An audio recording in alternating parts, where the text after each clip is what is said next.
తెలంగాణ రైతులందరికీ నమస్కారం. Welcome back to our channel. ఈ నెల 20 నుండి 1 నుండి 5, 6, 7, 8, 12 ఎకరాలకు వచ్చేసి అయితే మనకైతే ప్రభుత్వమే గ్రీన్ సిగ్నల్ అయితే రావడం అయితే జరిగిందన్నమాట. రాష్ట్ర ప్రభుత్వం నుంచి వెళ్ళి మనకు రైతు భరోసా ఎప్పుడు అనేది దానిపై కూడా ఇప్పుడు ఏదైతే ఉందో ఈ న్యూస్లను అయితే నేనైతే మీకైతే వివరిస్తాను. ఇక్కడ చూసుకోవచ్చు, సంక్రాంతికి తర్వాత రైతు భరోసా సీఎం రేవంత్ రెడ్డి గారు అయితే తెలంగాణ ప్రభుత్వం రైతులకు సీఎం రేవంత్ రెడ్డి శుభవార్త చెప్పారండి. రైతు భరోసా, రైతు బంధు కార్యక్రమాన్ని నిధులు రైతుల అకౌంట్లో జమ చేస్తామని అయితే ప్రకటించారు.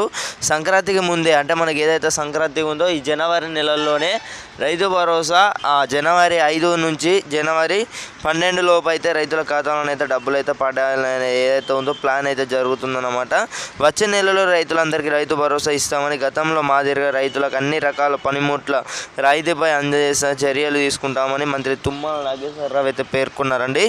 అలాగే ఇక్కడ చూసుకోవచ్చు, అన్నదాతలకు రైతు భరోసా డబ్బులు అందజేయాలని అయితే ఏదైతే ఉందో మంత్రులు కూడా, అలాగే వీళ్ళు ఎవరైతే రైతు సోదరులు అయితే 1000 కళ్ళతోనైతే ఎదురు చూడడం అయితే జరుగుతుంది.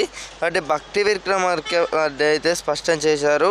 అడ్లకు కింటాకు వచ్చేసి 500 బోనస్ అయితే ప్రతి ఎకరాకు 10,000 నుంచి 15,000 వరకు అదనంగా రైతుల లబ్ధి పొందుతున్నారు.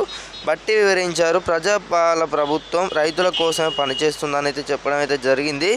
ఇక న్యూస్ అయితే చూసుకోవచ్చు. దీంతోపాటు వచ్చే సంక్రాంతికి పండుగ తర్వాత రైతు భరోసా అమలు చేసేనుందని అయితే ప్రభుత్వం అయితే వెల్లడించడం అయితే జరిగింది.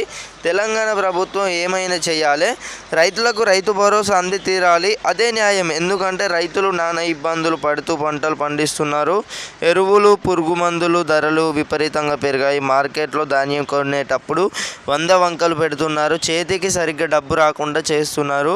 అందువల్ల ప్రభుత్వం ఇస్తామన్న రైతు భరోసా ఇచ్చి తీరాలి. అప్పుడే రైతులు కొంత అప్పుల భారం నుండి బయటకు వస్తారు. అయితే సీఎం రేవంత్ రెడ్డి చెప్పినట్లు రైతు భరోసాకు సంబంధించి ఒక అప్డేట్ అయితే రానే వచ్చిందన్నమాట. మనకి ఏదైతే ఉందో ఈ న్యూస్లో అయితే రైతు భరోసా పథకానికి సంబంధించి రాష్ట్ర ప్రభుత్వం అయితే మనకు అతి త్వరలోనే అన్నీ ఏదైతే ఉందో గ్రీన్ సిగ్నల్ అయితే విడుదల చేయడం అయితే జరిగింది.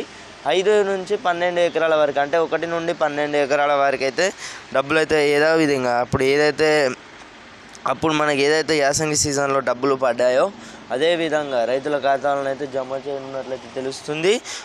మొదటి వారంలో వచ్చేసి 1 నుండి 5 ఎకరాల వరకు, అలాగే మళ్ళీ 2-3 వారాలలో వచ్చేసి 5 నుండి 12 ఎకరాల వారిగానైతే ఏదైతే ఉందో లిస్ట్ అయితే ఇది ఇలానైతే విడుదల చేయడం అయితే జరిగిందన్నమాట. మనకు అతి త్వరలోనే రైతు బంధు, రైతు భరోసా పథకం ఏదైతే ఉందో ప్రారంభించినట్లు సమాచారం అయితే రావడం జరిగింది. ఇది సంగతి.